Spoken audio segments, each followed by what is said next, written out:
Hello, my name is Julian Thomas and I'm the founder and managing director of RaceLogic Limited. Here at RaceLogic, we specialise in the design and testing of high accuracy positioning systems.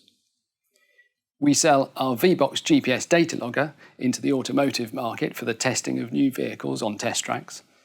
We have developed a GNSS simulator for technology companies to test their GNSS engines on the bench. And we have also recently designed an indoor positioning system that is extremely accurate and has many uses. One of the biggest problems we are finding that our customers are having is how to make their companies run efficiently whilst their employees are working from home. These employees, if they're involved in the GNSS industry, they may be used to using simulators or a high-quality antenna feed. When they're working at home, this is, of course, very difficult to achieve. So what we're finding is an uptick in sales in our LabSat 3 desktop simulator. The LabSat 3 is a battery-powered, low-profile, easy-to-use device, so it is ideal for working from home and simulating and getting a good RF satellite signal on the bench. I recently asked my employees who are working from home how they are using the LabSat to carry on doing their work. They have sent in some pictures of their LabSat setups at home, and here are 10 of them. So you can see that they're using the LabSat to carry on working when they can't get a good signal. What we are finding is that they are sharing files across the internet. So one of them may go out and do a test drive and record the RF data, and then they can send that file to their colleagues so they can all be using the same information and synchronize their tests.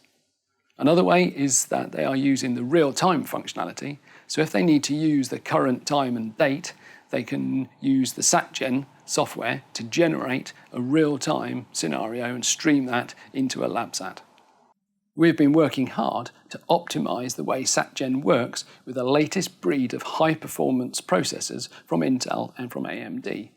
This has resulted in a noticeable decrease in the amount of time it takes to generate an RF scenario, and it has also meant that the LabSat real-time can generate more satellites and more signals at the same time.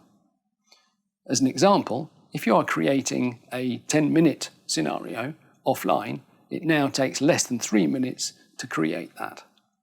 We are currently testing a new feature, which is the ability to stream an enemy A file from an external source into the SatGen software and use this to generate a real-time RF output. We have added the feature to simulate the Indian navigation system, which is called NAVIC. NAVIC consists of 7 satellites currently, and in the future they plan to use 11 in total. We can simulate the L5 signal and also the S-band signal. This can be extremely useful if the country you're testing in doesn't have any visibility or very little visibility of those NAVIC signals. Finally, I'd like to give you an update on our VIPS indoor positioning system. VIPS is an ultra-wideband radio-based system that gives accurate centimetre level position in places where you cannot get a GPS signal. VIPS consists of stationary beacons in the area you want to get a position measurement, and these beacons are battery powered, they're not connected together and they're independent, and they talk to a receiver which calculates its position 100 times a second. There is also the option of an IMU, so we use sensor fusion to work out the orientation as well as the accurate velocity of that moving object. VIPS can be used to measure moving vehicles, robots, and also drones. There's an interesting application in the film and game world where VIPS can be used to track objects for use in a virtual production environment. If you have any questions regarding the products we've talked about today, then please feel free to contact us using the following details. Thank you for your time today.